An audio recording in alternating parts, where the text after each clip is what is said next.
व्याख्यामुद्रां कासरसिजैः पुस्तकं शङ्खचक्रे बिभ्रद्भिन्नस्फटिकरुचिरे पुण्डरीके निषण्णः अम्लानश्रीरमृतविशदैरंशभिप्लावयन्मामाविर्भूयात् अनघमहिमा मानसे वागधीशः नमस्ते प्राणेश प्रणतविभवायावनिमगाः नमः स्वामिन् रामप्रियतम हनुमन् गुरुगुण नमस्तुभ्यं भीमप्रबलतम कृष्णेष्ट भगवन् नमः श्रीमन्मध्वप्रदिश सुदर्शनो जय जय श्री गुरुभ्यो नमः नारायणं सुरगुरुं जगदेकनाथं भक्तप्रियं सकललोकनमस्कृतं च त्रैगुण्यवर्जितमजं विभुमाद्यमीशं वन्दे भवग्नम् अमरासुरसिद्धवन्द्यं नारायणं नमस्कृत्य नरं चैव नरोत्तमं देवीं सरस्वतीं व्यासं ततो जयमुदीरये ವೇದವ್ಯಾಸರ ಮಹಾಭಾರತದ ಚಿಂತಕರಿಗೆ ವಂದನೆಗಳು. ಶಾಂತಿ ಪರ್ವದ 43ನೇ ಪ್ರವಚನ.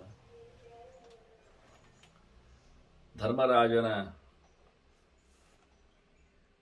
ದೊಡ್ಡ ಚಿಂತನೆ ರಾಜಧರ್ಮದ ಬಗ್ಗೆ ಪ್ರಶ್ನೆ ಕೇಳಲು ಭೀಷ್ಮರು ವಿಶದವಾಗಿ ಅದರ ಉತ್ತರವನ್ನು ನೀಡುತ್ತಾ ಇದ್ದಾರೆ.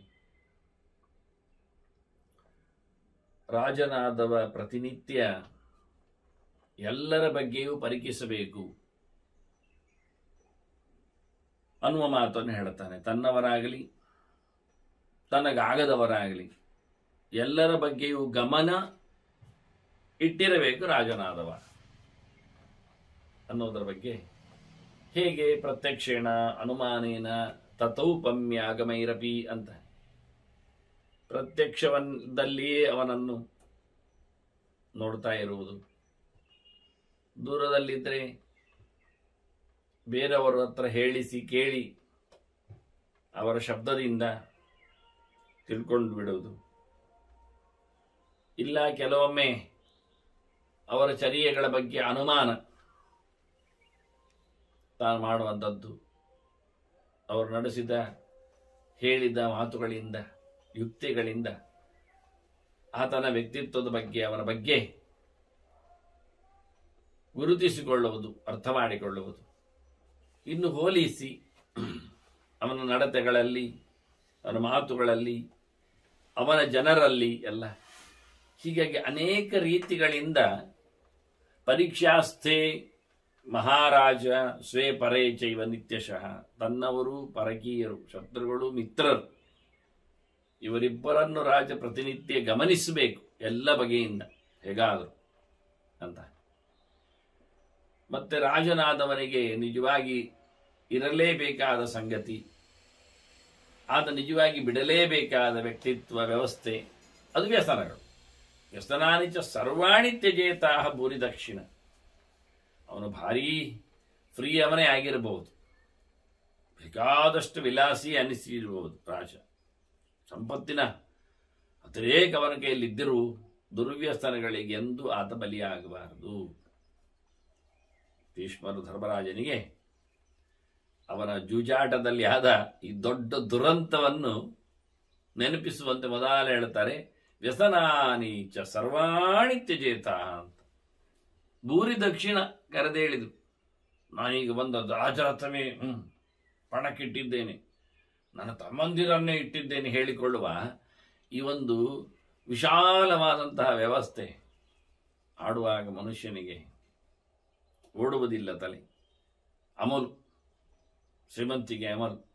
ನೋಡಿ, ಧರ್ಮರಾಜ ಒಂದಿಷ್ಟು ದುಡ್ಡುಗಳ ರಾಶಿಗಳ ಮೊತ್ತಗಳನ್ನೆಲ್ಲ ಒಂದು 10 ಸರ್ತಿ ದುಡ್ಡು, ದೊಡ್ಡ ದೊಡ್ಡ ಮೊತ್ತಗಳನ್ನಿಟ್ಟದ್ದು ಕಳ್ಕೊಂಡು ಮತ್ತೆ ಹೇಳ್ತಾನೆ, ನಾನೀಗ ಬಂದ ರಾಜರಥ ಅಂತಾನೆ, ಅದೇ ಇಟ್ಬಿಟ್ಟಿದ್ದೇನೆ ಅಂತ. ನೋಡಿ, ಮುಂದಿನ 10, ಮೊದಲ 10 ಹೋಯ್ತಲ್ಲ, ಮುಂದಿನ 10ರಲ್ಲಿಯೂ ವಿಪರೀತವಾಯಿತು.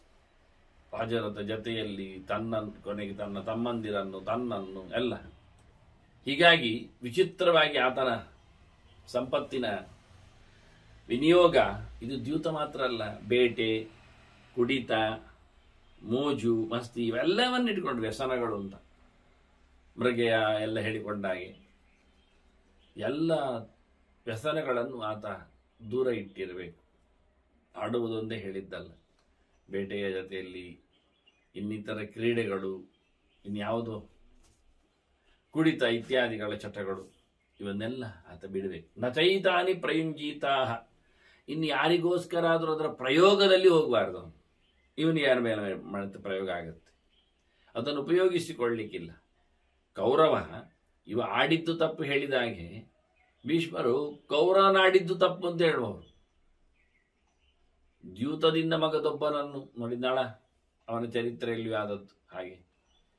ಹಾಗಾಗಿ ಆಡಲಿಕ್ಕೆ ಹೋಗುವುದು ತಪ್ಪು, ಇನ್ನೊಬ್ಬರನ್ನು ಆಡಲಿಕ್ಕೆ ಕರೆಯುವುದು ತಪ್ಪು ಅನ್ನೋ ಹಾಗೆ ಅದನ್ನು ಉಪಯೋಗಿಸಬೇಡ. ಸಂಘಂಚ ಪರಿವರ್ಜಯ, ಅಂಥವರ ಸಹವಾಸವನ್ನೇ ಬಿಡು.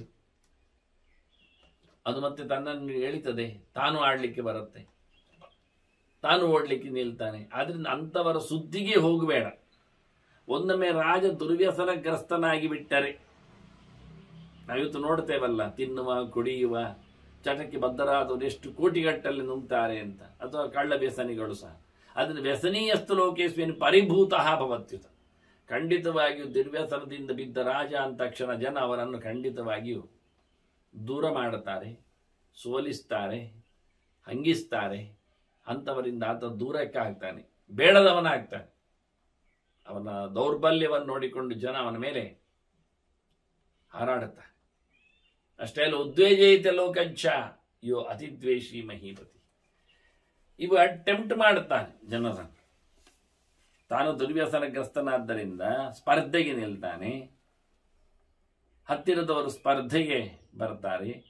ಇದರಿಂದಾಗಿ ಸಿಟ್ಟಾಗ್ತಾನೆ, ಬಹಳಷ್ಟು ಕೋಪಿಷ್ಠನಾಗ್ತಾನೆ, ದ್ವೇಷಿ ಆಗ್ತಾನೆ. ನೋಡಿ, ದುರ್ಯೋಧನ ಆಡ್ಲಿಕ್ಕೆ ನಿಂತು ಹಾಡಿ ಕಳ್ಕೊಂಡ ಪಾಂಡವರನ್ನು ರೇಗಿಸಿ ಎಲ್ಲ ಶಬ್ದ ಹಾಗೆಯೇ ಭೀಷ್ಮರ ಹೇಳುತ್ತಾನೆ ಏನಾಗಿದೆ ಅಂತ. ರಿಸಲ್ಟ್ ಇಲ್ಲಿ ವ್ಯಸನ ಏನು ಅಂತ ಹೇಳಲಿಲ್ಲ. ಜೂಜು ಒಂದು ವ್ಯಸನ, ಕುಡಿಯುವುದು, ಬೇಟೆಯಾಡುವುದು, ಸ್ತ್ರೀಯ ವ್ಯಸನಗಳಿದ್ದಾಗೆ. ಆದರೆ ಏನು ಶಬ್ದ ಹೇಳದೇನೆ, ಉದಾಹರಣೆ ತಿಳಿಸದೇನೆ ನಡೆದ ಘಟನೆಗಳೆಲ್ಲ ಭೀಷ್ಮರು ಬೇರೆ ಬೇರೆ ರೀತಿಯಿಂದ ರಾಜನ ಧರ್ಮದಲ್ಲಿ ಉಲ್ಲೇಖ ಮಾಡುತ್ತಾರೆ. ರೇಗಿಸ್ತಾರೆ.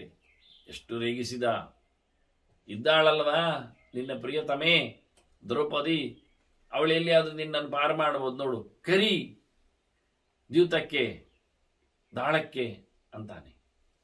ಮತ್ತು ಹೇಳ್ತಾನೆ, ನಿನಗೆ ತುಂಬಾ ಆಪತ್ಕಾಲದಲ್ಲಿ ಬರುವವ ಇದ್ದಾನಲ್ಲ ಕೃಷ್ಣ, ಅವನನ್ನಿಡು.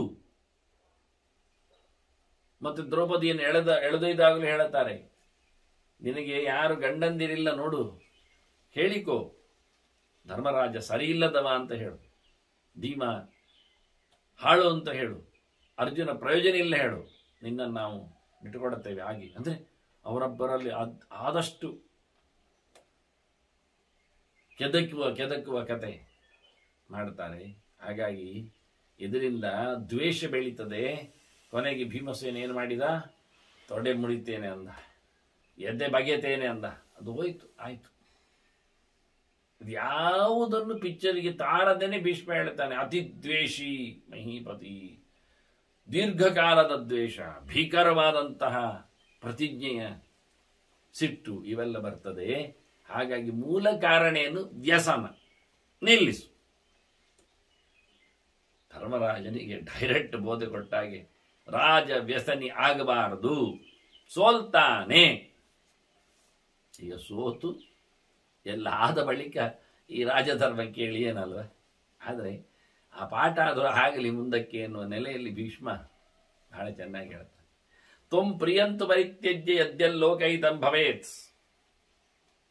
ರಾಜನಿಗಿರುವ ಪ್ರಮುಖವಾದಂತಹ ಒಂದು ಧರ್ಮ, ಕೆಟ್ಟವನಾಗಬಾರ್ದು ಹೇಳಿ ಆಯಿತು, ಮತ್ತು ಒಳ್ಳೆಯವನಾಗಬೇಕೆನ್ನುವ ಮುಖ. ಏನು ಒಳ್ಳೆತನ, ಗರ್ಭಿಣಿ ಧರ್ಮವನ್ನು ಆಚರಣೆ ಮಾಡಬೇಕು ಹೇಳ್ತಾನೆ. ಅದೆಂಥದ್ದು ಮಾರಾಯರ ಗರ್ಭಿಣಿ ಧರ್ಮ ಅಂದರೆ? ನಮಗೆ ತುಂಬ ಸುಲಭ ಅನಿಸ್ತದೆ. ಗರ್ಭಿಣಿ ಧರ್ಮ ಅಂದರೆ ಕೆಲಸ ಹೆಚ್ಚು ಮಾಡಲಿಕ್ಕಿಲ್ಲ, ಉತ್ಸವ ಮೂರ್ತಿಯಾಗಿ ಕೂತ್ಕೊಳ್ಳಿಕ್ಕೆ ತಂದು ಹಾಕ್ತಾರೆ. ಎಲ್ಲ ಕೇಳಿದ್ರು ವೈದ್ಯರಾಗಲಿ ಮನೆ ಮಂದಿ ಆಗಲಿ ಹೇಳಿದ್ರು ರೆಸ್ಟ್ ರೆಸ್ಟ್ ರೆಸ್ಟ್ ಅಂತ, ವಿಶ್ರಾಂತಿ ತಗೋಮ್ಮ ಅಂತ. ಅಂದರೆ ಹಿಂದಿನ ಕಾಲದಲ್ಲಿ ಗರ್ಭಿಣಿಯಾದರೆ ವಿಶ್ರಾಂತಿ ಹೇಳ್ತಿರಲಿಲ್ಲ. ಮನೆ ಒರೆಸುವ, ಗುಡಿಸುವ, ಪಾತ್ರೆ ತೊಳೆಯುವ, ಬಟ್ಟೆ ಒಗೆಯುವ ಕೆಲಸವನ್ನೆಲ್ಲ ಹಚ್ಚುತ್ತಾ ಇದ್ರು. ಯಾಕೆಂದರೆ ಸುಖ ಪ್ರಸವ ಆಗತ್ತೆ ಅಂತ, ನಾರ್ಮಲ್ ಡೆಲಿವರಿಗೆ ಸಡಿಲಾಗ್ತದೆ ದೇಹ ಅಂತ. ಮತ್ತೆ ಹೆತ್ತ ಬಳಿಕ ಜಾಗ್ರತೆಯನ್ನು ಹೇಳ್ತಿದ್ರು. ಮತ್ತೆ ಯಾವ ಕೆಲಸ ಪಕ್ಕ ಮಾಡಲಿಕ್ಕಿಲ್ಲ. 4-6 ತಿಂಗಳು ಕ್ಷೇಮಕ್ಕಾಗಿ ಈಗೇನಾಯಿತು, ಆಚೀಚೆ ಗರ್ಭಿಣಿ ಹೇಳಿ ಉತ್ಸವ ಮೂರ್ತಿ ಅಂತೆ ಗಮ್ಮತ್ತಲ್ಲಿ ಹಂಡೆಯಂತೆ ಪಾತ್ರೆಯಂತೆ ಒಂದು ಕಡೆಯಲ್ಲಿ ಕುಳ್ಳಿರಿಸ್ತಾರೆ, ಎಲ್ಲ ಅಲ್ಲೇ ಸಿಗ್ತದೆ. ಹಾಗಾಗಿ ನಾರ್ಮಲ್ ಡೆಲಿವರಿ ಆಗುವುದಿಲ್ಲ, ದೇಹ ಲಘು ಆಗುವುದಿಲ್ಲ. ಮತ್ತೆ ಆದ ಬಳಿಕ ಪುರುಸೊತ್ತಿಲ್ಲ. ಹೆರಿಗೆ ಆದ ಬಳಿಕ ಪುರುಸೊತ್ತಿಲ್ಲದೆ, ಜನ ಇಲ್ಲದೆ, ಕುಟುಂಬ ಅಲ್ಲದೆ ಇರುವುದರಿಂದ ಕೆಲಸದವರು ಇಷ್ಟೇ ಮಾಡ್ಯಾರು, ದುಡ್ಡಿನ ಸುತ್ತ ತಿರುಗ್ತಾರಷ್ಟೇ. ಒಂದು ಅರ್ಧ ಗಂಟೆಯಲ್ಲಿ ಮೀಸಿ, ಅರ್ಧ ಗಂಟೆಯಲ್ಲಿ ಮಗುವನ್ನು ಸಹ ಮಲಗಿಸಿ ಓಡ್ತಾರೆ ಅವರು. ಇಷ್ಟರಲ್ಲಿ 50,000 ನುಂಗಿರುತ್ತಾರೆ. ಹೀಗಾಗಿ ಮಾಡಬೇಕಾದ ಕೆಲಸಗಳೆಲ್ಲ ಬಾಣಂತಿಯ ಮೈ ಮೇಲೆ ಬಿದ್ದಿರ್ತದೆ, ಸೋಲ್ತಾರೆ. ಒಂದೆರಡು ಹೆತ್ತಾಗಲೇ ಹಾಗೆ ತನವನ್ನು ಕಳ್ಕೊಳ್ಳುತ್ತಾಳೆ, ಸುಸ್ತಾಗ್ತಾಳೆ. ಆದರೆ ಹಿಂದಿನವರು ಕುಟುಂಬದಲ್ಲಿದ್ದಾಗ ಗರ್ಭಿಣಿಯಾದವಳಿಂದ ನಿತ್ಯ ಕರ್ಮವನ್ನು ಮಾಡಿಸ್ತಿದ್ರು. ಹೆರಿಗೆ ಆದ ನಂತರ ಚೆನ್ನಾಗಿ ಟ್ರೀಟ್ಮೆಂಟ್ ಕೊಟ್ಟು ಆಕೆ ಬಹಳ ಹಗುರಾಗುವ ಹಾಗೆ, ಸರಿಯಾಗುವ ಹಾಗೆ, ಮತ್ತೆ ಪುನಃ ಯುವತಿಯಂತೆ ಗಟ್ಟಿಯಾಗುವ ಹಾಗೆ, ಬಾಳಿನ ಕೊನೆಯೊಳಗೂ ಆಕೆ ನಿರೋಗಿಯಾಗಿ ಬದುಕುವಂತೆ ಮಾಡ್ತಿದ್ರು. ಇವತ್ತು ಒಂದು ಹೆತ್ತ ಬಳಿಕ ಬಹಳ ಪೂರ ಅವರು ರೋಗದಿಂದ, ಯಾಕೆ ಮದುವೆ ಡೆಲಿವರಿ ಆದ ನಂತರ ಅಷ್ಟೇ ಆಗಲಿಲ್ಲ ಅಂತ. ಹಾಗೆ ಇಲ್ಲಿ ಬಹಳ ಚಂದವಾಗಿ ಈ ಧರ್ಮದ ಬಗ್ಗೆ ಹೇಳಿದ್ದಲ್ಲ. ಗರ್ಭಿಣಿ ಧರ್ಮ ನೀನು ಮಾಡಬೇಕು ಅಂದರೆ ಕೂತಲ್ಲಿ ತಿನ್ನುವುದು, ಬಯಕೆ ಅಂತ ಹೆಡಿಗೆಯನ್ನಿಡುವುದು, ಅದೆಲ್ಲ ಅರ್ಥ ಅಲ್ಲ ಮಾರಾಯ. ಗರ್ಭಿಣಿ ಧರ್ಮ ಅಂದ್ರೆ ಹೇಳ್ತಾರೆ ಹೇಗಿರಬೇಕಂತ. ಸ್ವಪ್ರಿಯಂತು ಪರಿತ್ಯಜ್ಯ ಯದ್ಯ ಲೋಕಹಿತಂ ಭವೇತ್. ಗರ್ಭಿಣಿಯಾದವಳು ತನ್ನ ಇಷ್ಟವನ್ನು ಬದಿಗಿಟ್ಟು ಗರ್ಭದೊಳಗಿನ ಹಿತವನ್ನು ಯೋಚನೆ ಮಾಡ್ತಾ ಇರ್ತಾಳಲ್ಲ ಯಾವಾಗಲೂ. ಹಾಗಾಗಿ ಕುಡಿಯುವುದಲ್ಲಿರಲಿ, ನೋಡುವುದರಲ್ಲಿರಲಿ, ನಡೆಯುವುದಲ್ಲಿರಲಿ, ಎಲ್ಲ ವಿಷಯದಲ್ಲಿ ಆಕೆ ಭಾರೀ ಜಾಗ್ರತೆ. ಪ್ರತಿ ಹೆಜ್ಜೆಯಲ್ಲಿಯೂ ಗರ್ಭದ ರಕ್ಷಣೆಯನ್ನು ಆಕೆ ತಲೆಯಲ್ಲಿ ಯಾವತ್ತು ನೋಡಿದ್ರು ಗರ್ಭದ ಶಿಶುವಿನ ಮೇಲೆ ಆಚೆಗೆ ಯೋಚನೆ, ತಿನ್ನುವಲ್ಲಿ, ತಿರುಗುವಲ್ಲಿ, ಎಲ್ಲ ಕಡೆ. ಹಾಗೆ ನೋಡಿ, ಹೃದಯ ಗರ್ಭದಲ್ಲಿ ಕೂತ ಭಗವಂತನ ಎಚ್ಚರ ಇದ್ರು ನಾವು ಮಾಡ್ತಾ ಇದ್ರಿ ನೋಡಿ.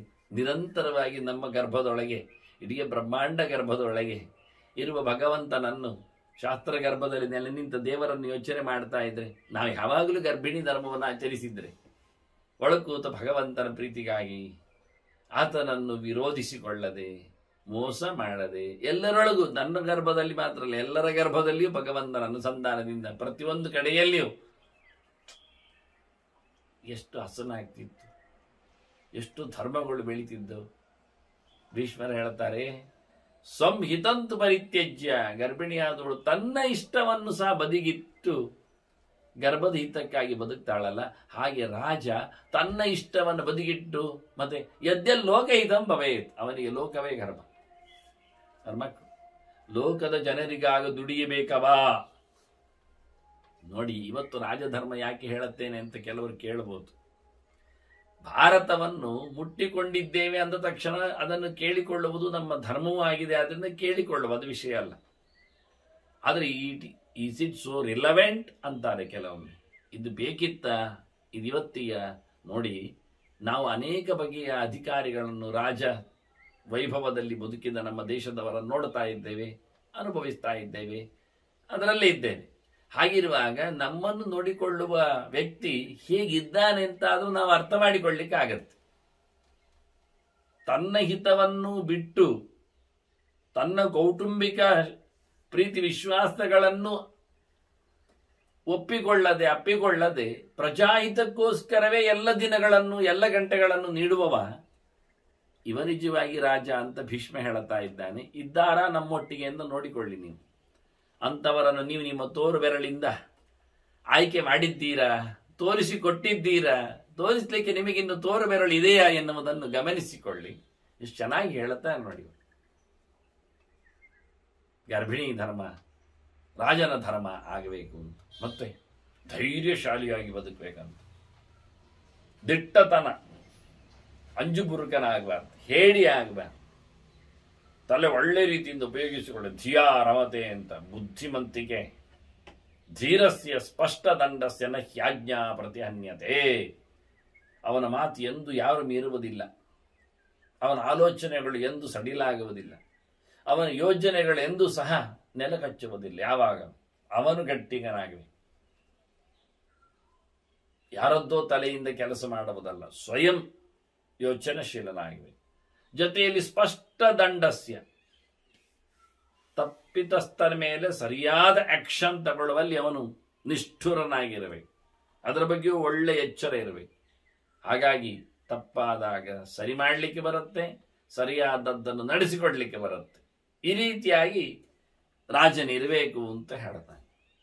ಮತ್ತೆ ಬಹಳ ಸೀರಿಯಸ್ ಆಗಿ ಭೀಷ್ಮ ಹೇಳ್ತಾನೆ, ಒಂದು ದೊಡ್ಡ ಮಟ್ಟಿನಲ್ಲಿ ರಾಜನಲ್ಲಿರತಕ್ಕಂತಹ ದೋಷಗಳಾಗುವ ಸಂಭವಗಳಾಗಲಿಕ್ಕೆ ರಾಜ ಧೀರನಾಗಿರಬೇಕು. ಅದೆಲ್ಲ ಹೇಳಿದ. ಕಳೆದ ಬಾರಿ ಬಹಳಷ್ಟು ಮಾತನ್ನು ಭೀಷ್ಮ ಹೇಳಿದ್ದ. ಗುಣವಾನ್, ಶೀಲವಾನ್, ದಾಂತಹ ಅಂತೆಲ್ಲ ಹೇಳುತ್ತಾ ಪ್ರಧಾನನಾಗಿ ರಾಜ ಏನು ಮಾಡಬೇಕು ಹೇಳಿದ್ರೆ, ಅವನು ಯಾರ ಹತ್ತಿರದಲ್ಲಿಯೂ ತಮಾಷೆಯನ್ನು ನಡೆಸಬಾರದು. ಇದು ಮುಖ್ಯ. ಪರಿಹಾಸ ಇಲ್ಲ, ಗಂಭೀರನೇ. ಅದಕ್ಕೆ ರಾಮನ ಬಗ್ಗೆ ಮಾತಾಡಿದಾಗ ಭವಭೂತಿ ಹೇಳಿದ್ದ ಹಾಗೆ, ಕಾಡಿಗೆ ಬಂದಾಗ ರಾಮ ಕೊನೆಗೆ ಒಮ್ಮೆ ಆರಾಮವಾಗಿ ಹತ್ನಂತೆ. ಯಾಕೆಂದರೆ ಇಲ್ಲಿ ಯಾರು ಇಲ್ಲ, ನನ್ನ ದುಃಖಗಳನ್ನು ನಾನು ಹೇಳುವಂತಿಲ್ಲ ಎಲ್ಲಿಯೂ ರಾಜ್ಯದಲ್ಲಿ. ರಾಜಮನೆತನದಲ್ಲಿ ಅರಮನೆಯಲ್ಲಿ 10 ಜನ ಅದಕ್ಕೊಂದು ಕಥೆಗಾಡುತ್ತಾರೆ, ಕೇಳುತ್ತಾರೆ, ಹೇಳುತ್ತಾರೆ. ಅದು ನೆಮ್ಮದಿಯಿಂದ ಕಣ್ಣೀರು ಸುಲಿಸಲಿಕ್ಕೂ ಜಾಗ ಇಲ್ಲ. ಓ ಕಾಡೇ, ನೀನು ಮಾತ್ರ ನಾನು ಮಾತ್ರ ಹೇಳಿಕೊಂಡು ಅತ್ತ ಅಂತ. ಲೌಕಿಕವಾಗಿ ಆತನ ಬಗ್ಗೆ ಮಾತಾಡಲಿಕ್ಕೆ ಅಂದರೆ ರಾಜಧರ್ಮದಲ್ಲಿ ಹೇಗಿರಬೇಕು ಅಂದರೆ ಗಂಭೀರ ವದನನಾಗಿರಬೇಕು. ತಮಾಷೆ ಮಾಡಲಿಕ್ಕೆ ಹೋಗಬಾರ್ದು, ಪರಿಹಾಸಕ್ಕೆ ಅವಕಾಶ ಇಲ್ಲ, ಗಮ್ಮತ್ತಿಗಾಗಿ ಅಂತ ಹೇಳಲಿಕ್ಕಿಲ್ಲ, ಮೋಜು ಪ್ರಿಯ ಅಂತ ಮಾಡಬಾರ್ದವ. ಹಾಗೊಂದೊಮ್ಮೆ ಆದರೆ ಇಂಥ ಸೀರಿಯಸ್ನೆಸ್ ಎಂತ ಮಾರೇರಿ ಹಾಗೀಗೆ ನೀವು ಹೇಳಿದರೆ ರಾಜನಲ್ಲಿ ಆಗಬಹುದಾದ ಅವಘಡಗಳು, ಹೆಚ್ಚು ಕಡಿಮೆಗಳು ಏನಾಗ್ತವೆ ಅಂತ ಒಂದಿಷ್ಟು ದೊಡ್ಡ ಪಟ್ಟಿ ಕೊಡ್ತಾನೆ. ಅಂದರೆ ನೀವು ನಿಮ್ಮ ಇದು ಅಧಿಕಾರಿಯ ಬಗ್ಗೆ ಹೇಳುವ ಲಕ್ಷಣ ಇದೆ. ಈಗ ಇಲ್ಲಿ ರಾಜ ಇಲ್ಲ ಅಂತ ನೀವು ತಿಳ್ಕೊಂಡ್ರೆ ನೀವು ನಿಮ್ಮ ಸಂಸ್ಥೆಯಲ್ಲಿ ಬಾಸ್ ಅಲ್ವಾ, ಆಗಿರ್ಬೋದಲ್ಲ, ಹಾಗೆ ಅಧಿಕಾರಿ ಇರ್ತದಲ್ಲ, ನೀವು ನಿಮ್ಮ ಮನೆಯಲ್ಲಿ ಯಜಮಾನ ಆಗ್ತೀರಲ್ಲ, ಅಲ್ಲಿಯೂ ಹಾಗೆ ಕೆಲಸದವರಿರ್ಬೋದು, ಮನೆ ಮಂದಿ ಇರ್ಬೋದು, ಬಂಧು ಬಳಗದವರು ಇರ್ಬೋದು, ಮಿತ್ರವೃಂದ ಇರಬಹುದು. ಇವನ್ನೆಲ್ಲ ಗಮನಿಸಿ ಒಬ್ಬನಲ್ಲಿ ಇರತಕ್ಕಂಥ ಯೋಗ್ಯತೆ, ಅಧಿಕಾರ, ಲೀಡರ್ಶಿಪ್, ಸ್ವಾಮಿತನ, ಅದರ ನೆಲೆಯಲ್ಲಿ ಅವನು ಹೇಗಿರಬೇಕು ಅಂದರೆ ಅದನ್ನು ಗಂಜಾಲಾಗಿ, ಲೂಸ್ ಆಗಿ, ಪರಿಹಾಸ ಪ್ರಕಾರವಾಗಿ, ತಮಾಷೆಯಾಗಿ ಎಲ್ಲದೇ. ಕೆಲವೊಮ್ಮೆ ಹೇಳುವುದಾಗಿ ಎಂಥದ್ದು, ನಾವು ನಮ್ಮ ಕೆಲಸದವರೊಟ್ಟಿಗೆ ನಾವು ಮಾಮೂಲಿಯಾಗಿ ಇರ್ತೇವೆ, ನಾವು ಅಧಿಕಾರ ದರ್ಪ ಅಮಲಿನಲ್ಲಿ ಇಲ್ಲ. ಹಾಗಾಗಿ ಒಂದೊಮ್ಮೆ ಲೂಸ್ ಆದರೆ ರಾಜ ಏನಾಗ್ತಾನೆ ಅಂತ ಹೇಳಿ ಒಂದಿಷ್ಟು ಸ್ವಲ್ಪ ಗಮನವಿಟ್ಟದನ್ನು ನಾವು ಅದು ಸ್ವಲ್ಪ ತಪ್ಪಿ ಅರ್ಥ ಮಾಡಿಕೊಂಡ್ರೆ ಹೆಚ್ಚು ಕಡಿಮೆ ಮಾಡಿದ್ರೆ ಹೆಚ್ಚು ಕಡಿಮೆ ಆಗ್ಬೋದು. ಹಾಗಾಗಿ ರಾಜ ಅತಿಯಾದಂತಹ ಬಿಚ್ಚುತನವನ್ನು ತೋರಿಸಿಕೊಳ್ಳುವಂತಿಲ್ಲ. ಯಾಕೆಂದ್ರೆ ಅವಮನ್ಯಂತಿ ಭರ್ತಾರಂ ಸಹರ್ಷಂ ಉಪಜೀವಿನಃ. ಪರಿಹಾಸದ ಜೊತೆಯಲ್ಲಿ ತಮಾಷೆಯಾಗಿರುವಲ್ಲಿ ಒಂದೊಮ್ಮೆ ರಾಜ ಇದ್ದು ಬಿಟ್ರೆ ಅಂಥವನನ್ನು ಅವನ ಭೃತ್ಯರು, ಕೆಲಸದವರು, ಸುತ್ತಮುತ್ತಲಿನವರು ಅವಹೇಳನೆ ಮಾಡುತ್ತಾರೆ, ತಿರಸ್ಕರಿಸ್ತಾರೆ, ಸಣ್ಣತನದಲ್ಲಿ ನೋಡುತ್ತಾರೆ, ಅವನು ನಿಕೃಷ್ಟನಾಗಿ ಬಿಡ್ತಾನೆ. ಅವನನ್ನು ನಂಬಿ ಬದುಕುವವರೆಲ್ಲ ಅವನನ್ನು ಒಂದು ದೃಷ್ಟಿಯಿಂದ ಹೀನನಂತೆ ಹೀನಾಯಮಾನವಾಗಿ ನೋಡಿಕೊಳ್ಳಲಿಕ್ಕೆ ಬರ್ತದೆ. ಅವನಿಗೊಂದು ಟೋಟಲಿ ಅವಮಾನ ಆಗ್ತದೆ. ಒಂದು ದೃಷ್ಟಿಯಿಂದ ಅವನು ಡಿವ್ಯಾಲ್ಯೂಡ್ ಆಗ್ತಾನೆ. ಅದು ಹೇಗೆ ಏನು ಕೇಳಿದರೆ ಅನೇಕ ಆಯಾಮಗಳನ್ನು ಹೇಳ್ತಾರೆ ನೋಡಿ. ಸುಮಾರು ವಿಷಯವನ್ನು ಭೀಷ್ಮರು ಹೇಳ್ತಾರೆ. ಸ್ವೇಸ್ಥಾನೇ ನ ತಿಷ್ಟಂತಿ ಲಂಘಯಂತಿ ತದ್ವಚಃ. ಮೊದಲಿಗೆ ಹೇಳ್ತಾನೆ, ಅವರು ಅವರ ಕೆಲಸವನ್ನು ಸರಿಯಾಗಿ ನಡೆಸುವುದಿಲ್ಲ. ರಾಜೊಂದೊಮ್ಮೆ ಸಡಿಲಾದರೆ, ತಮಾಷೆಯಾಗಿದ್ದರೆ, ಲಿಬರಲಿ ನಿಂತರೆ ಒಂದೊಮ್ಮೆ ತಮಗೆ ಹೇಳಿದ ಕೆಲಸವನ್ನು ಅವರು ಸರಿಗಟ್ಟಲ್ಲಿ ಮಾಡುವುದಿಲ್ಲ, ಹೇಳಿದ್ದಲ್ಲಿ ಇರುವುದಿಲ್ಲ. ಸ್ನಾನಭ್ರಷ್ಟಾಹ ನಶೋಭಂತೆ ಅಂತ ಕ್ರಮ. ಅವರವರಿಗೆ ಹೇಳಿದ ಕೆಲಸವನ್ನು ಅವರವರ ಕೆಲಸದ ಮಟ್ಟಿನಲ್ಲಿ ನಡೆಸ್ತಾ ಇರಬೇಕು. ಈಗ ಒಂದು ಸ್ವಲ್ಪ ಸುಮ್ಮನೆ ಒಂದು ಉದಾಹರಣೆ. ರಾಜನಿಗೆ ಕ್ಷೌರ ಆಗಲಿಕ್ಕೆ ಉಂಟಿಟ್ಟುಕೊಳ್ಳು. ಅವನಿಗೆ ಮೀಸೆಯೋ ಗಡ್ಡವೋ ಕೂದಲು ಕತ್ತರಿಸಲಿಕ್ಕೆ ಇದೆ. ಒಂದು ದಿನ ಗುರುತಿಸ್ತಾನೆ ಅವನ ಕೆಲಸದವರಲ್ಲಿ, ಸೆಕ್ರೆಟರಿಯಲ್ಲಿ, ಕಾರ್ಯದರ್ಶಿಯಲ್ಲಿ ಹೇಳಿರ್ತಾನೆ, ಇಂಥ ದಿವಸ ಇಂಥ ಗಂಟೆಗೆ ನನ್ನ ರಾಜಕ್ಷೌರಿಕ ಅಂತ ಇರ್ತಾನಲ್ಲ, ಅವ್ನು ಬರಲಿ ಇಂಥ ಜಾಗಕ್ಕೆ ಅಂತ. ಸರಿ, ಈತ ಅಲ್ಲಿ ಏನೋ ಹರಟೆ. ಕ್ಷೌರಿಕನಿಗೆ ನೀವು ಸ್ವಲ್ಪ ಅವಕಾಶ ಹೆಚ್ಚು ಕೊಟ್ರಿ, ಅವನು ಶುರು ಮಾಡ್ತಾನೆ, ಹೀಗೆ ಮೀಸೆ ಇದ್ರೆ ಚಂದ ಕಾಣ್ತದೆ ಅಂತ ಶುರು ಮಾಡ್ತಾನೆ. ಹೀಗೆ ಕೂದಲಿಡುವ ಅಂತ ಹೇಳಿಕೆ ಕೊಡ್ಲಿಕ್ಕೆ ನೋಡುತ್ತಾನೆ. ಮತ್ತೆ ಎಲ್ಲಿಯೋ ಉದಾಹರಣೆಯನ್ನು ಯಾರನ್ನಾದ್ರೂ ಕೊಡ್ತಾನೆ, ನಾನು ಅವರಿಗೆ ಅದನ್ನು ಮಾಡಿಬಿಟ್ಟಿದೆ, ತೇಟ್ ರಾಜನಂತೆ ಕಾಣುತ್ತಾನೆ ಅಂತ ಹೇಳಿಬಿಟ್ಟ ಅಂತ ಶುರು ಮಾಡ್ತಾನೆ. ಹೀಗೆ ಮಾತುಗಳು ಬೆಳೆಯುತ್ತವೆ. ಸಡಿಲಾದ ತಕ್ಷಣ ಲೂಸ್ ಆಗ್ತವೆ. ಎಲ್ಲಿವರೆಗೆ ಕೇಳಿದ್ರೆ ಆ ಕ್ಷೌರಿಕ ಊರಿಗೆ ಹೋದ ತಕ್ಷಣ ಹೇಳ್ತಾನೆ ಉಳಿದವರ ಹತ್ರ, ನಾನು ರಾಜನ ತಲೆ ಇವತ್ತು 20 ಸರ್ತಿ ಬಗ್ಗಿಸಿದ್ದೇನೆ ಅಂತ ಶುರು ಮಾಡ್ತಾನೆ. ಅಂದರೆ ಎಲ್ಲಿಯೋ ಕ್ಷೌರ ಮಾಡುವಾಗ ಸರಿ ಮಾಡಲಿಕ್ಕೆ ಅವ ಬಗ್ಗಿಸಿ ನಾನು ಆಚೆಗೊಮ್ಮೆ ಈಚೆಗೊಮ್ಮೆ ಎದುರಿಗೊಮ್ಮೆ ಮತ್ತೊಮ್ಮೆ ನಾನು ಎದುರು ನಿಂತಿದ್ದೇನೆ 3 ಸರ್ತಿ ಬಗ್ಗಿಸಿದ್ದೇನೆ ಅಂತಾನೆ. ನಾಚಿಕೆ ಆಗುವುದಿಲ್ಲ ಈ ಶಬ್ದಗಳು ಕೇಳಿದಾಗ. ಇದು ಕೇಳುತ್ತಾನೆ. ಎಲ್ಲಿರ್ಬೇಕು ಅವರಲ್ಲೇ ಇರಬೇಕು ಅಷ್ಟೇ. ಬರ್ಲಿಕ್ಕೆ ಕೇಳಿದ್ದಾನೆ, ಬಂದಿದ್ದಾನೆ, ಏನೋ ತುರ್ತು ಯಾರೋ ಮಾತಾಡ್ಲಿಕ್ಕೆ ಕೂತ ಅಂತ ರಾಜ ತಡ ಬಂದ. ಆಗ ಅವನನ್ನು ಅಲ್ಲಿ ಕೂತ್ಕೊಳ್ಳಿ ಅಂತ ಕೆಲಸದವರವನನ್ನು ಉನ್ನತ ಆಸನದಲ್ಲಿರಿಸುವುದಾ? ಬರುವಾಗ ಕಾಲ ಮೇಲೆ ಕಾಲ ಹಾಕಿಕೊಂಡು ಕೂತಿರ್ತಾನೆ. ಯಾರು? ಕ್ಷೌರಿಕ. ರಾಜ ಬಂದ, ಏನೋ 5 ನಿಮಿಷ ತಡವಾಗಿದೆ, ಬೇರೆ ಕೆಲಸ ಇತ್ತು, ಅವನು ಬೇಗ ಬಂದಿದ್ದಾನೆ.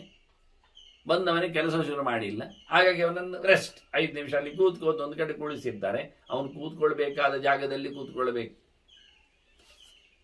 ಸ್ವೇಸ್ಥಾನೇನ ತಿಷ್ಠಂತಿ. ರಾಜ ಸಡಿಲಾಗಿ ಬಿಟ್ರೆ ಅವರು ತಮ್ಮ ಪಾಡಿನ ಕೆಲಸ ತಾವು ಮಾಡುವುದಿಲ್ಲ, ತಮ್ಮ ಜಾಗದಲ್ಲಿ ಅವರು ಇರುವುದಿಲ್ಲ.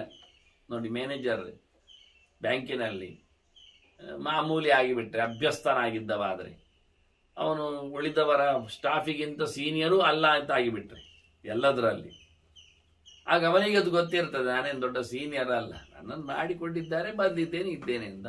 ಹಾಗಾಗಿ ಸ್ವಲ್ಪ ಲೂಸ್ ಆಗಿದ್ರೆ ಇವರು ಅವರವರ ಜಾಗದಲ್ಲಿ ಅವರು ಕೂತ್ಕೊಳ್ಳುವುದಿಲ್ಲ.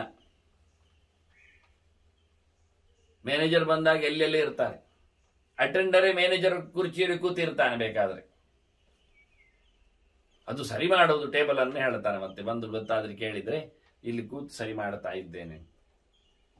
ಹೀಗಾಗಿ ಸ್ವೇಸ್ಥಾನೇನ ಚ ತಿಷ್ಠಂತಿ ಲಂಘೆಂಚಿತ ತದ್ವಚಃ. ಅವನ ಮಾತನ್ನು ಉಲ್ಲಂಘನೆ ಮಾಡುತ್ತಾರೆ, ಕೇಳುವುದಿಲ್ಲ. ಹೆಚ್ಚು ತಮಾಷೆಯುಳ್ಳ ರಾಜನಲ್ಲಿ, ಆನಂದ ಪ್ರಿಯನಾದ ಮೂಜು ಪ್ರಿಯನಾದ ರಾಜನಲ್ಲಿ ಸಡಿಲಾಗಿ ಜನರಲ್ಲಿ ಇರ್ಲಿಕ್ಕೆ ಹೋಗಿ ಅವನ ಮಾತುಗಳನ್ನು ಗಂಭೀರವಾಗಿ ಸೀರಿಯಸ್ ಆಗಿ ನಡೆಸಿಕೊಡುವುದಿಲ್ಲ. ಆದ್ರಿಂದ ಸ್ಪಷ್ಟ ದಂಡ ಅಂತ ಹೇಳಿದ್ದು, ಧೀರ ಅಂತ ಹೇಳಿದ್ದು. ಹುಕ್ಕಲು ಆಗುವಾಗ ಗಟ್ಟಿಗನಾಗಬೇಕು. ಯಾರಿಗೆಂತ ಮಾಡಿದ್ರು ಶಿಕ್ಷೆಗೆ ಕರಾರುವಾಕ್ಕಾದ ನೆಲೆ ಎಟ್ಟೋದು ರಾಜನದ್ದಾಗಬೇಕು. ಪ್ರೇಷ್ಯಮಾಣ ವಿಕಲ್ಪಂತೆ. ಕೆಲಸ ಹೇಳಿದ್ರೆ ಮಾಡೋದಿಲ್ಲ ಅಲ್ಲ, ನಮ್ಮನ್ನೇ ಪ್ರಶ್ನಿಸ್ತಾರಂತೆ, ರಾಜರನ್ನೇ ಕೇಳ್ತಾರೆ. ಅದು ಹಾಗೆ ಮಾಡಿದ್ರೆ ಏನು ಸರಿ ಆಗುದಿಲ್ವಾ, ಹೀಗೆ ನಡೆಸೋಣ, ಅದು ಯಾಕೆ ಮಾಡಬೇಕು, ನಾನೇ ಯಾಕೆ, ಶುರು ಮಾಡ್ತಾರೆ ವಿಕಲ್ಪ ಮಾಡಲಿಕ್ಕೆ. ಅವರನ್ನೇ ಪ್ರಶ್ನಿಸ್ತಾರೆ. ರಾಜನನ್ನೇ ಪ್ರಶ್ನಿಸಿಕೊಂಡು ಅವರ ಬಾಯಿಂದ ಅದರ ರಹಸ್ಯವನ್ನು ಬಡ್ಕೊಳ್ತಾರೆ. ಗುಹ್ಯಂಚಾಪಿ ಅನುಯುಂಜಾತ್. ಅದರ ಸೀಕ್ರೆಟ್ ಏನು ಅನ್ನುವುದನ್ನು ಕೊಳ್ಳೆ ಹೊಡ್ಕೊಳ್ತಾರೆ. ಮತ್ತೆ ರಹಸ್ಯ ಇಲ್ಲ, 10 ಕಡೆ ಹೋಯ್ತದು. ಮತ್ತೆ ಅಯಾಚಂಚೈವ ಯಾಚಂತೆ. ಕೇಳಬಾರದನ್ನು ಕೇಳುತ್ತಾರೆ ರಾಜನಲ್ಲಿ. ನೋಡಿ, ಏನೆಲ್ಲ ಕೇಳಿಬಿಡ್ತಾರೆ, ಏನೆಲ್ಲ ಹೇಳಿಬಿಡ್ತಾರೆ. ಯಾವುದಾಗತ್ತೆ ರಾಜನ ಸಡಿಲಿಕೆಯಲ್ಲಿ, ಅದು ಹೆಣ್ಣುಗಳಿಗಾಗಲಿ ಗಂಡುಗಳಿಗಾಗಲಿ ಕೇಳಿಬಿಡ್ತಾರೆ ರಾಜನಲ್ಲಿ. ಮತ್ತೆ ನಿನ್ನ ಸಾರ ಒಂದು ಕೊಟ್ಟು ಬಿಡು. ತಮಾಷೆಯಾಗಿ ಕೇಳಿದ್ರು ಕೊಡಬೇಕು ಇವನು. ಮತ್ತೆ ಅದು ಬಿಚ್ಚಿಕೊಳ್ತಾರೆ. ಹಾಗೆ ಅಯಾಚ್ಯಂ ಚೈವ ಯಾಚಂತೆ. ಕೇಳಬಾರದನ್ನು ನಿನ್ನ ಹೆಂಡತಿ ಅಂದು ಬಿಡ್ತಾರೆ. ಹೀಗಾಗಿ ಅಂಥವರ ಸಹವಾಸ ಮಾಡಬೇಡ. ಗಟ್ಟಿಗನಾಗಿರು, ಜೋರಾಗಿರು. ಹಾಸ್ಯ ಪ್ರವೃತ್ತಿ ಬೇಡ ನಿನಗೆ. ರಾಜನಾದವ ಅಂದ ತಕ್ಷಣ ಎಲ್ಲ ರಸಗಳಲ್ಲಿ ಇರಬೇಕು ಅಂತ ಹೇಳಬೇಡ. ಗಂಭೀರ ರಸದಲ್ಲಿ ಇದ್ದು ಬಿಡು ನೀನು. ನಿನಗೆ ವೀರರಸ, ಶೌರ್ಯವೇ ನಿನಗೆ ಭೂಷಣವಾಗಿರುತ್ತದೆ. ಮತ್ತೆ ಭೋಜ್ಯಾನಿ ಆಹಾರ ಅಂತಿಜ. ರಾಜನ ಊಟಕ್ಕೆ ಕೈ ಹಾಕ್ತಾರೆ, ಅವನ ಜೊತೆಯಲ್ಲಿ ಬರ್ತಾರೆ, ತಿನ್ನುವಾಗ ಅವನದ್ದು ತಿಂತಾರೆ. ಖಾಲಿ ಭೋಜ್ಯ ಮಾತ್ರ ಅಲ್ಲ, ಅಲಂಕಾರಂಚ ಭೋಜ್ಯಂಚ. ಅಷ್ಟು ಮಾತ್ರ ಅಲ್ಲದೆ ಅವನ ಅಲಂಕಾರ ದ್ರವ್ಯಗಳನ್ನು, ಬಟ್ಟೆ ಬರೆಗಳನ್ನು ಹೇಳ್ಕೊಳ್ಳುತ್ತಾರೆ, ಉಪಯೋಗಿಸಿಕೊಳ್ಳುತ್ತಾರೆ. ತಥಾ ಸ್ನಾನಾನುಲೇಪನೆ. ರಾಜ ಮೀವಲ್ಲಿ ಮೀಲಿಕ್ಕೆ ಬರ್ತಾರೆ. ರಾಜನೇ ಬರಲಿಕ್ಕೆ ಹೇಳಿದ್ದಾನೆ ಅಂತ ಹೇಳ್ತಾರೆ. ಅದು ನೀರಾಶಯದಲ್ಲಿ, ಜಲಾಶಯದಲ್ಲಿ, ಸರೋವರದಲ್ಲಿ ಅವರೆಲ್ಲ ಹುಚ್ಚರಂತೆ ಹಾರ್ತಾರೆ, ಹೇಳುತ್ತಾರೆ. ರಾಜನ ಗಾಂಭೀರ್ಯ ಹೊರಟೋಗುತ್ತೆ. ಅವನು ಹಾಕತಕ್ಕಂಥ ಎಣ್ಣೆ, ಸುಗಂಧ ದ್ರವ್ಯ, ಪರಿಮಳ ವಸ್ತು ಇವನ್ನೆಲ್ಲ ಅವರು ಬಳಸ್ಕೊಳ್ತಾರೆ. ಸುಮಾರಾಗಿ ರಾಜನಿಗೆ ಅಂತ ಹೇಳುವಾಗ ನಮ್ಮಾಗಿ ಒಂದು ಸಾಬೂನು, ಅದೊಂದಿಷ್ಟು ಶ್ಯಾಂಪು, ಅದೊಂದಿಷ್ಟು ಉಳಿದ ಹಚ್ಚಿಕೊಳ್ಳತಕ್ಕಂಥ ಕೆಲವೆಲ್ಲ ವಸ್ತುಗಳು, ಎಣ್ಣೆಗಳು, ಸೀಗೆಕಾಯಿ ಮತ್ತೊಂದು ಇನ್ನೊಂದು, ಹಾಗಲ್ಲ. ನಾಳೆಗೆ ಅದನ್ನು ಉಪಯೋಗಿಸಿಕೊಳ್ಳೋದಲ್ಲ. ಇವತ್ತು ತಂದಿಟ್ರೆ ಶ್ರೀಮಂತರ ಮನೆಯ ಕತೆ ಹಾಗೆ.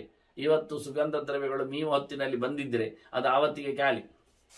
ನಾಳೆಗೆ ಹೊಸತ್ತು ಬೇರೆ ಬರಲಿಕ್ಕೆ, ತಟ್ಟೆಯಲ್ಲಿ ಬೇರೆ ಹಾಕಿ ತರಲಿಕ್ಕೆ. ನಾವು ಉಳಿದದ್ದನ್ನು ತೆಗೆದಿಟ್ಟು ನಾಳೆ ಮತ್ತೆ ಉಪಯೋಗಿಸಿಕೊಳ್ಳುವ ಕತೆ ಅಲ್ಲ ಅದಲ್ಲಿ. ಹಾಗೆಲ್ಲ ಆ ಉಳಿದದ್ದುಂಟಲ್ಲ, ಅದು ಅವನ ಚೇಲಗಳಿಗೆ, ಹತ್ತಿರದಲ್ಲಿದ್ದವರಿಗೆ ಕುಣಿಲಿಕ್ಕೆ, ಬಳಸಲಿಕ್ಕೆ ಸಡಿಲ್ ಬಿಡ್ತಾನೆ.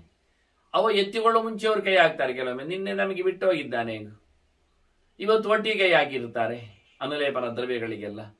ನಾಳೆ ರಾಜ ಬರುವ ಮುಂಚೆ ಒಂದು ಹಿಡಿ ತೆಗೆದಿರ್ತಾರೆ. ಹೀಗಾಗಿ ಮೀವಲ್ಲಿ ರಾಜ ಬಂದ ಬಳಿಕ ಇಳಿತಾರೆ ನೀರಿಗೆ, ಮತ್ತೊಮ್ಮೆ ಒಟ್ಟೊಟ್ಟಿಗೆ ಇಳಿತಾರೆ ಕೈ ಹಿಡ್ಕೊಂಡು. ಮತ್ತೆ ರಾಜನಿಗಿಂತ ಮೊದಲೇ ನೀರಲ್ಲಿ ಇಳಿದುಕೊಂಡು ಹಾಳು ಮಾಡಿರ್ತಾರೆ ನೀರನ್ನೆಲ್ಲ. ರಾಜ ಸ್ನಾನ ಮಾಡಬೇಕಾದ ಅವಕಾಶಗಳಲ್ಲಿ ಅವರೇ ಇರ್ತಾರೆ.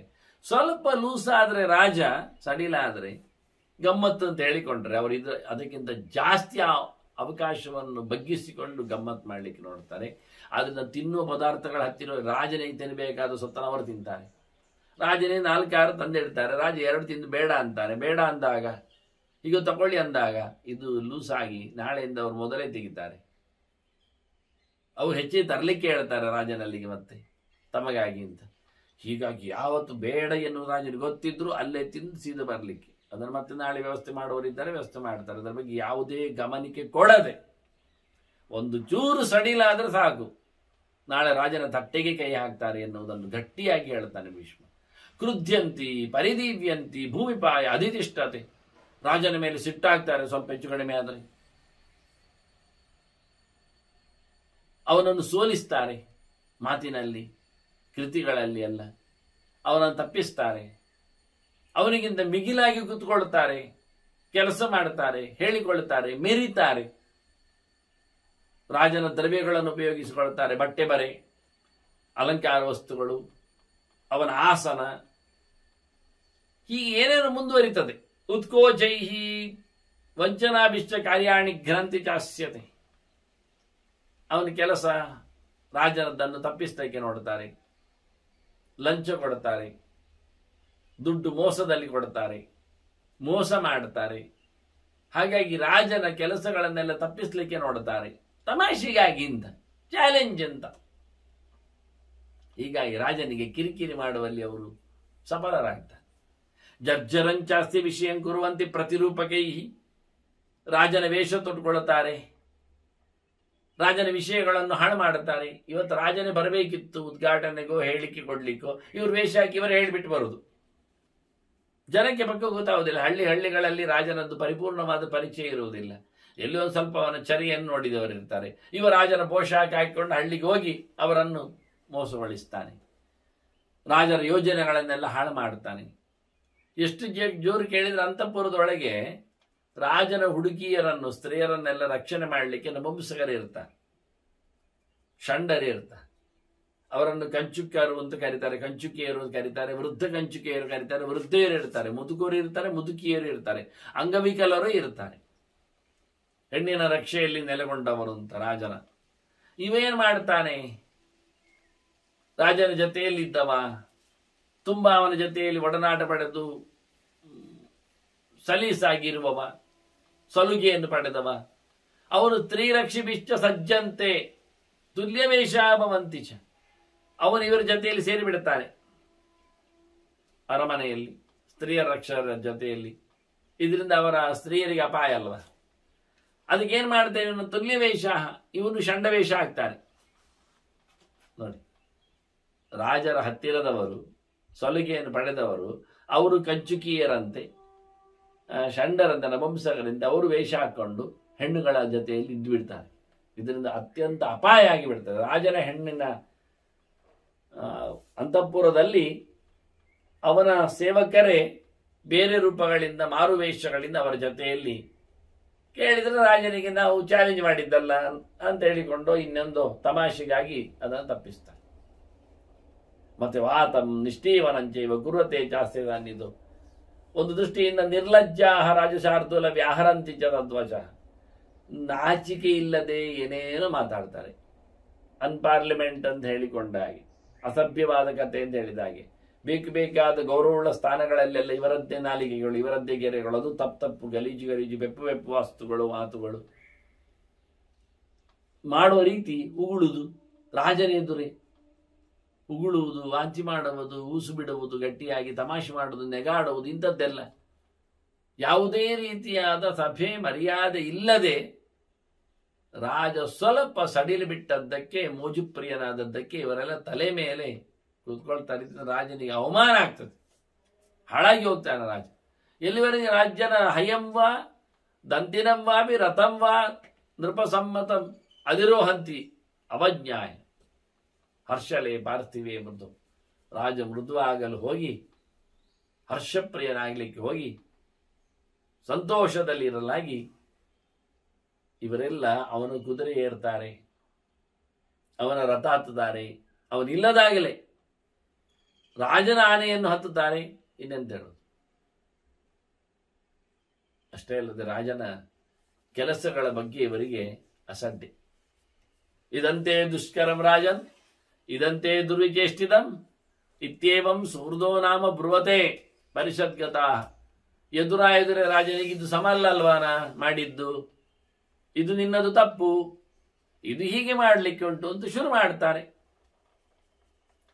ಕೇಳದೆಯೇ ಆತನ ಚರ್ಯೆಗಳ ಬಗ್ಗೆ, ರಾಜ ಕಾರ್ಯದ ಬಗ್ಗೆ ಬಾಯಿ ಹಾಕ್ತಾರೆ. ರಾಜದೇಯ ಮರಂದಿಕ, ರಾಜನಿಗೆ ಕೊಡಬೇಕಾದ ಸೊತ್ತುಗಳನ್ನೆಲ್ಲ ಪಾರು ಮಾಡಿರ್ತಾರೆ. ಮತ್ತೆ ರಾಜನ ವೃತ್ತಿಗಳ ಬಗ್ಗೆ, ಕೆಲಸಗಳ ಬಗ್ಗೆ ತಪ್ಪ ಅಭಿಪ್ರಾಯಗಳನ್ನು ಕಲ್ಪಿಸ್ತಾರೆ. ಸಭೆಯಲ್ಲೇ ಕೂತು ಹೇಳಿಬಿಡ್ತಾರೆ, ಇದು ರಾಜ ಸಮ ಇಲ್ಲ ಅಂತ ಹೇಳಿ ತಾವು ಮಾಡಿದ್ದನ್ನು, ರಾಜ ಮಾಡುವುದನ್ನು. ಮತ್ತೆ ರಾಜ ಒಂದೊಮ್ಮೆ ಸಿಟ್ಟಾದ ಅಂತವರ ಮೇಲೆ ಅದು ತಮಾಷೆ ನೆಗಾಡಿಕೊಂಡು ಕೂತ್ಕೊಳ್ತಾರೆ. ಗುರ್ದೇ ಜಾಸ್ಮಿನ್ ಅಸಂತಿಯೇವ. ಅದೇ ಸಂತೋಷದಲ್ಲಿ ಅವರಿಗೆ ಏನಾದ್ರು ಮರ್ಯಾದೆ ಮಾಡಿದರೆ ಅದನ್ನು ಬಹಳ ತಿರಸ್ಕರಿಸ್ತಾರೆ. ನಜ ಗೃಶ್ಯಂತಿ ಪೂಜಿತಾ. ರಾಜ ನಿಜವಾಗಿ ಸನ್ಮಾನ ಮಾಡೋ ಪ್ರಕರಣ ಬಂದಂತ ಲೆಕ್ಕದಲ್ಲಿ ಅವರು ಗುರುತಿಸಿಕೊಂಡ್ರು ಅದನ್ನು ನಗಣ್ಯ ಮಾಡ್ತಾರೆ, ಪರ್ಪೋಷಿ ಹೇಳ್ತಾರೆ, ಹಿಗ್ಗು ಮಾಡ್ತಾರೆ. ಅದೇ ರಾಜ ಒಂದೊಮ್ಮೆ ಸಿಟ್ಟಾಗಿ ಹಾಗೆ ಹೀಗೆ ಅಂತ ಗರ್ವದಲ್ಲಿ ಒಂದೊಮ್ಮೆ ಆದೇಶ ಕೊಟ್ಟರೆ ಇವರು ಸಲುಗೆ ಇರಲು ಕಾರಣ ಅದನ್ನು ಗಂಭೀರವಾಗಿ ಪರಿಗಣಿಸದೆ ಅವರನ್ನು ಅಪಹಾಸ ಮಾಡುತ್ತಾರೆ. ಸಂಘರ್ಷಶೀಲಾಸ್ಥಿತದ ಭವಂತಿ ಅನ್ಯೋನ್ಯ ಕಾರಣಾತ್. ರಾಜನ ಮೇಲಿನ ಪ್ರೀತಿ ವಿಶ್ವಾಸವನ್ನು ಸಂಪಾದನೆ ಮಾಡಲು ಅವರವರೊಳಗೆ ಕಿತ್ತಾಟ ನಡೆಯುತ್ತೆ, ಕಚ್ಚಾಟ ಏರ್ಪಡುತ್ತೆ, ಅದು ಆಗುತ್ತೆ ಅಂತ. ಎಷ್ಟೆಲ್ಲ ಬಗೆಯ ರಾಜನಲ್ಲಿ ಇದ್ದರೂ ಅವರದನ್ನು ಗಮನಿಸಿಕೊಳ್ಳದೆ ತಾವು ತಮ್ಮಲ್ಲಿ ಒಳಗೆ ಇರತಕ್ಕಂಥ ದೌರ್ಬಲ್ಯಗಳ ಜೊತೆಯಲ್ಲಿ ಗಲಾಟೆ ಎಬ್ಬಿಸ್ತಾರೆ. ರಾಜನಿಂದಾಗಿ ಆ ಗಲಾಟೆ ಆಗಿ ಹೋಗುತ್ತೆ ಅಂತ. ವಿಸ್ತ್ರಂಸಯಂತಿ ಮಂತ್ರಂಚ. ಇದರಿಂದಾಗಿ ರಾಜನ ಗುಟ್ಟಿನ ಮಾತುಗಳನ್ನೆಲ್ಲ ಹೊರಗೆ ಹಾಕ್ತಾರೆ, ಹೇಳಿಕೊಂಡು ತಿರುಗ್ತಾರೆ.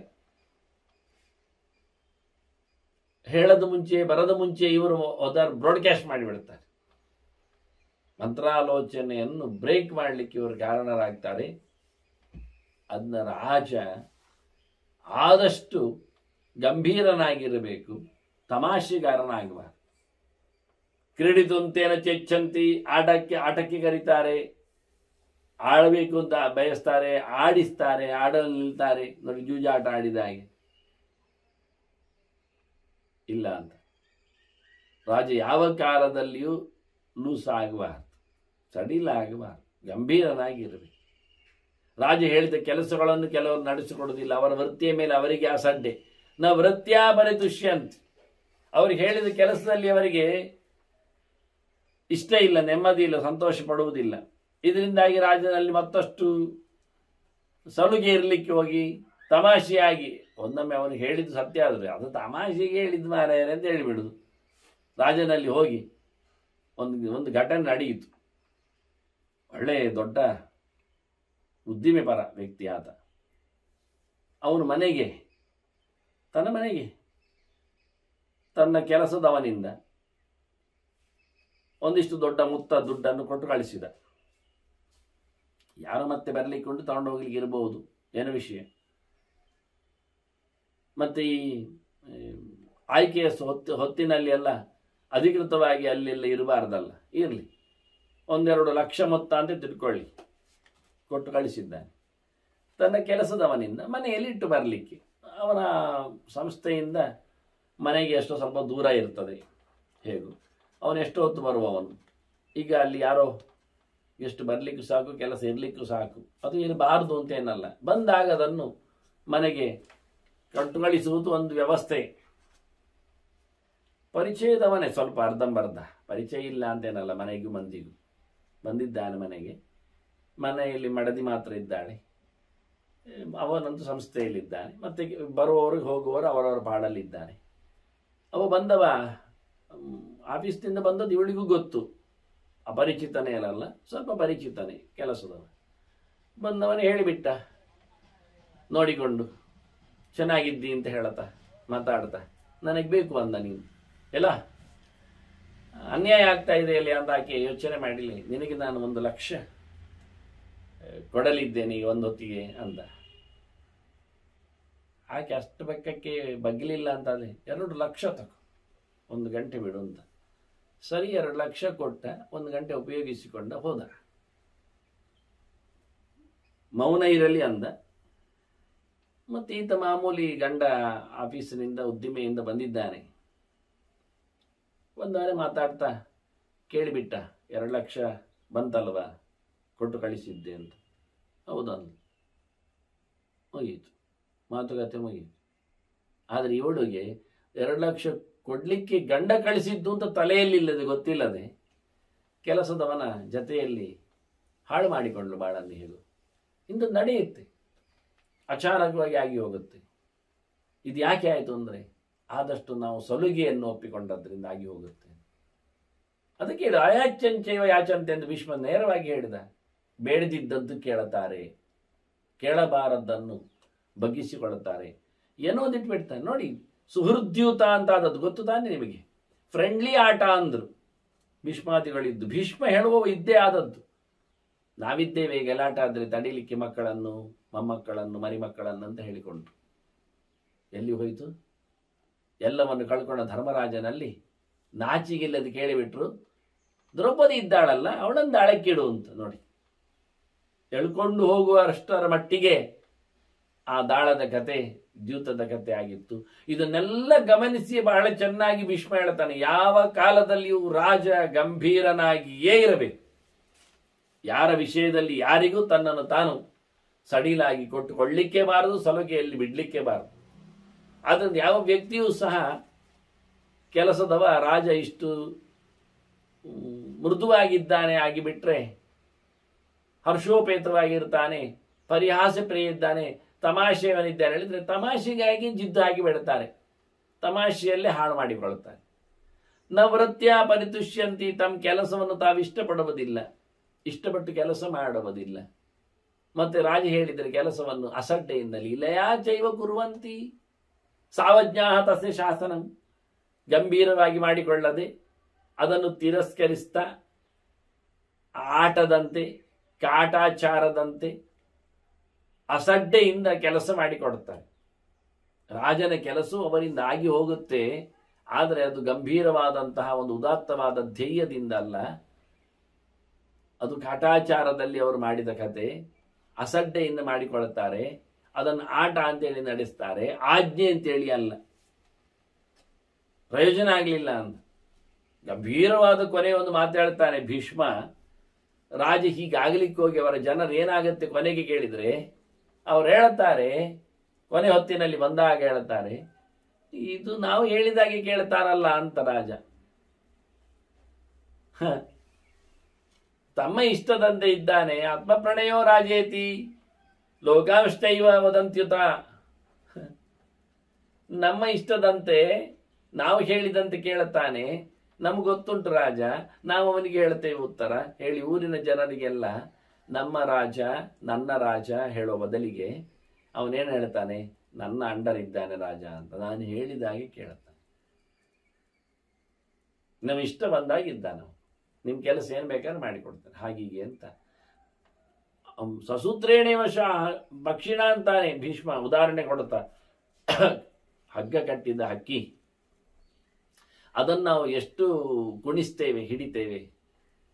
ಹಾಗೆ ದಾರ ಕಟ್ಟಿ ಹಾಕಿದ ಹಕ್ಕಿಯಂತೆ ರಾಜನನ್ನು ನಾವು ಕುಣಿಸ್ತಾ ಇದ್ದೇವೆ, ನಮ್ಮ ಕೈಯಲ್ಲಿದ್ದಾನೆ ಅಂತ ಹೇಳಿಕೊಳ್ಳುವಷ್ಟರ ಮಟ್ಟಿಗೆ ಇವರು ಬರ್ತಾರೆ. ಹಾಗಾಗಿ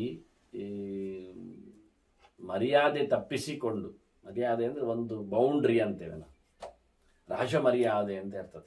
ಆದ್ರಿಂದ ರಾಮನ ಬಗ್ಗೆ ಮಾತಾಡಿದಾಗ ಮರ್ಯಾದಾ ಪುರುಷೋತ್ತಮ ಅಂತ ಹೇಳು, ಗಂಭೀರನಾಗಿದ್ದಾನೆ. ನಾನು ಎಷ್ಟೋ ಬಾರಿ ಉದಾಹರಣೆ ಕೊಡುವಾಗ ಹೇಳಿದ್ದುಂಟು ಮಾತಲ್ಲಿ, ರಾಮನ ಕೈಯಲ್ಲಿನ ಕೋದಂಡವನ್ನು ಮುಟ್ಟುವ ಎದೆಗಾರಿಕೆ ಯಾವನೊಬ್ಬರಿಗೂ ಇರಲಿಲ್ಲ, ಮುಡುತ್ತೇನೆ ಅಂತ ಹೇಳುವಷ್ಟು ಯಾರಲ್ಲಿ ಗಟ್ಟಿತನ ಇರಲಿಲ್ಲ, ನೋಡುವ ಅಂತಲೇ ಹೇಳುವಂತಿಲ್ಲ, ತೋರಿಸಪ್ಪ ಅಂತ ಅನಿಸುವಾಗೂ ಇಲ್ಲ.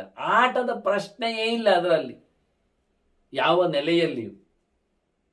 ಎಷ್ಟು ಏನು ಗಾಂಭೀರ್ಯ ಅಂದ್ರೆ ನೋಡಿ.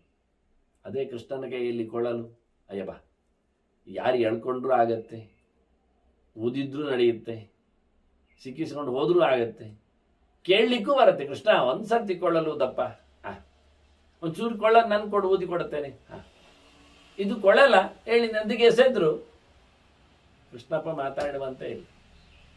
ಅಷ್ಟು ಸಲುಗೆಯಾಗಿ ಬಿಟ್ಟು ದನ ಕಾಯುವರ ಜೊತೆಯಲ್ಲಿ ಕೃಷ್ಣ ಎಷ್ಟು ಆತ್ಮೀಯನಾಗಿ ಬಿಟ್ಟ ಅಂದ್ರೆ, ಸಲುಗೆಯವನಾಗಿ ಬಿಟ್ಟ ಅಂದ್ರೆ ನೋಡಿ. ಗೋಪಿಗೆಯರು ಏನು ಹೇಳಿದ್ರು, ಎಲ್ಲಿವರೆಗೂ ಹೋದ್ರು, ಬೇಕಾದ್ರೆ ನಮ್ಮನ್ನು ಹೊತ್ತುಕೊಂಡು ಹೋಗು, ನಡಿಲಿಕ್ಕಾಗುವುದಿಲ್ಲ ಅಂತ ಹೇಳಿಕೊಳ್ಳುವರಷ್ಟರ ಮಟ್ಟಿನಲ್ಲಿ ಅವನ ಮೇಲೆ ತಮ್ಮ ಪೌರುಷವನ್ನು, ನನ್ನ ಕೈಯಲ್ಲಿ ಸಿಕ್ಕಿಬಿದ್ದಿದ್ದಾನೆ ಕೃಷ್ಣ, ನಾನು ಹೇಳಿದ ಹಾಗೆ ಕುಣಿತಾನೆ ಅಂತ ಹೇಳಿಕೊಳ್ಳುವರ ಮಟ್ಟಿಗೆ ಎಷ್ಟು ಜನರ ಎದುರು ಕುಣಿದಿದ್ದಾನಂತೆ ಹೇಳಿದ ಹಾಗೆ.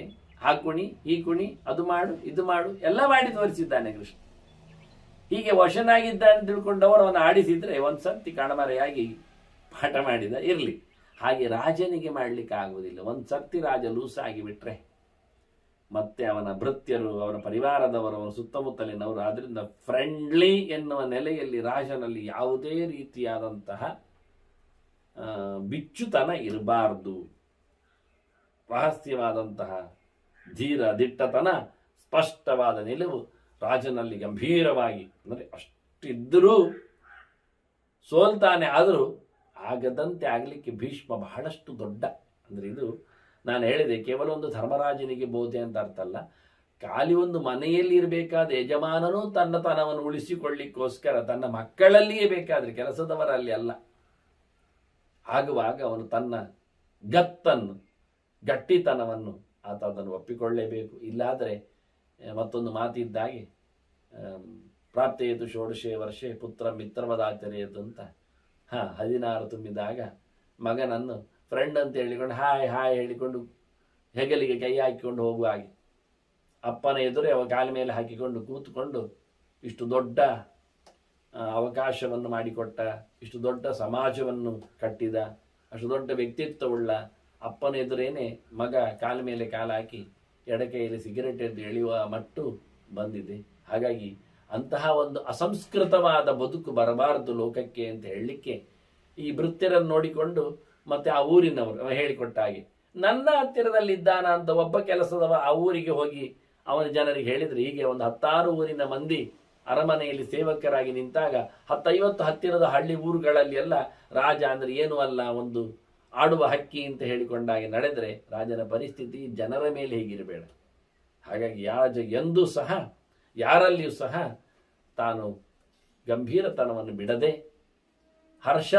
ಹರ್ಷಶೀಲನಾಗಿ ಮೋಜು ಮಸ್ತಿಯವನಾಗಿ ತಮಾಷೆಗಾರನಾಗಿ ವಿದೂಷಕನಾಗಿ ಇರಬಾರದು.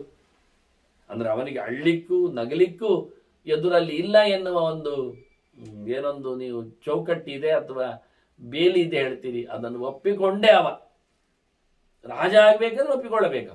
ಅಧಿಕಾರದಲ್ಲಿ ಇರಬೇಕಾದ್ರೆ, ಇಲ್ಲಾದ್ರೆ ಅವನ ಮೇಲೆ ಏನೋ ಹಾಳು ಮಾಡಿಬಿಡ್ತಾರೆ ಅವನನ್ನು. ಈ ನೆಲೆಯಲ್ಲಿ ಬಹಳ ಚಂದವಾಗಿ ಟೋಟಲಿ ಆತನ ಚಿತ್ರಣ ನಮಗೆ ಬಹಳ ಸುಂದರವಾಗಿ ಭೀಷ್ಮ ಕೊಟ್ಟಿದ್ದಾನೆ. ಮುಂದೆ ರಾಜಧರ್ಮದ ಬಗ್ಗೆ ಮತ್ತೊಂದು ಚಿಂತನೆಯನ್ನು ಭೀಷ್ಮ ನೀಡಲಿದ್ದಾನೆ. ವಂದನೆಗಳು. ಶ್ರೀಕೃಷ್ಣ ಅರ್ಪಣಮಸ್ತು. ನಾರಾಯಣ ನಾರಾಯಣ ನಾರಾಯಣ.